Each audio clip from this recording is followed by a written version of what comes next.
Wow, we had a lot go on this week with everything with Twitter going on right now, Elon Musk and the burying of the bodies, or not burying the bodies, actually exhuming the bodies from the around Twitter headquarters there. And Tom had an interesting theory as we're going to roll into this with Elon Musk and why he ended up purchasing Twitter, and now he's made looking for child exploitation the top priority. Tom. Yeah. So Elon Musk has already made the big announcement. Everyone knows CSAM, which is child sexual abuse material, is the number one priority for removal on Twitter. That's Elon Musk's stated goal. He said that they've been working around the clock to make sure that that is the goal and that they're attacking it. 44,000 different accounts that were sharing in CSAM, or child porn, were removed in just the last couple days since the article that I'd read. So my thought initially was maybe Elon Musk is a personal touch for that. Maybe maybe he was molested, probably not, but maybe he is a little bit closer to kids, and he's got 9 of them, and wants to protect them maybe more than your average Twitter user or celebrity. So I think maybe he was kept away from some of the CP, and realizing, Elon Musk is not an idiot. He knows that Twitter is a great way to end-to-end send things with DMs. It's an instantaneous messaging system and platform. So he knows, hey, you could also put CP on that.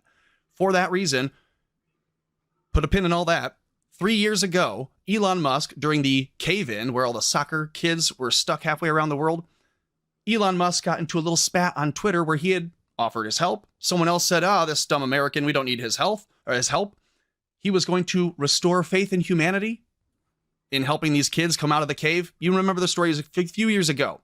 A guy that criticized Elon Musk, Elon called a pedo guy. And the reaction to Elon just saying, maybe he's one of those pedo guys, as a little off-the-cuff insult, the reaction he got was way worse than the insult itself. So my thought was, if Elon knew, hey, I'm catching a lot of flack here, maybe I'm over the target, and maybe because he tweeted it, he saw the manipulation of Twitter attacking him for opening up the pedophilia claim. I wonder if he saw Twitter as a potential den of vipers for pedophilia. Yeah, it is interesting, and it's funny because Jack has been trying to argue with Elon right now, saying that this was something they were taking care of before. I just want to bring up this tweet too, because we all know that it wasn't. And there's this tweet here where Elon says it's a crime that they refuse to take action or child exploit. It is a crime that they refuse to take action on child exploitation for years. Jack replies, "This is false," and I love Elon's response. She's like, "No, dude." No, it's not. When Ella Irwin, who now runs Trust and Safety, joined Twitter earlier this year, almost no one was working on child safety. She raised this with Ned and Parag, but they rejected her staffing request. I made it top priority immediately. I just like that he's just like, yeah, I'm not taking your crap, Jack. Like you let the ball slip on this one. But I think it's an interesting theory. Maybe too, Jack was saying it's not illegal. Maybe Jack was saying, hey, this is false. It's totally fine that we did that.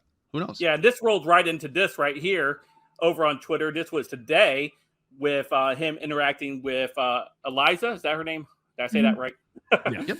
It says, I think I may have found a problem, Elon Musk. And this was a tweet from Yoel Roth. Can high school students ever meaningfully consent to sex with their teachers? What? Exactly. Elon says, this explains a lot. And then he says, looks like Yoel is arguing in favor of children being able to access adult internet services in his PhD thesis, which he provided right here. So these people I'm never applying for a job with a thesis ever again. having family members who work in the penal system, the one thing they'll always tell you is that there's no smart people in prison because criminals never can keep their mouths shut. And that's what I'm seeing constantly. We're seeing this with all the Balenciaga stuff. Now we're seeing with Yoel Roth. They have to talk about how much they love to exploit children. They just can't keep it off the internet. And it's crazy. It's like in a PhD thesis. I don't know. What's your thoughts on that, Abby? Oh, sorry. Go ahead, Frank. Go ahead, Abby.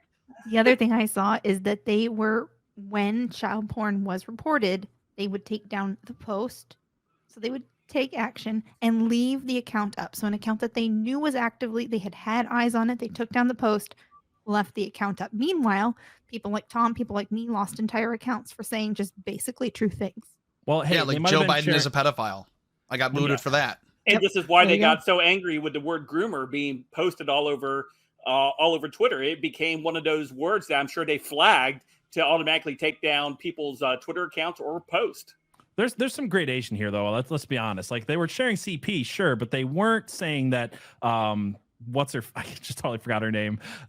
Ellen Page is a woman. At least they weren't saying that, you know. Right. I mean, at least they weren't like dangerous misinformation. People. Yeah. So, if you look at the members terrorism. If you look at the members of the trust and safety team too, if we look at the people who were responsible for the child safety, wasn't one of them the niece of a Podesta? It's John Podesta's niece and the other whatever the other Podesta's son or daughter. He could be a son. But the point being that Leslie Podesta, working at Twitter, was in charge of CPE, and I got to imagine that she's just helping them hide it. Yeah, being or tied facilitating with it. Yeah, that's what I'm saying. Yeah. What better way to spread it than be the one in charge of cracking down on it?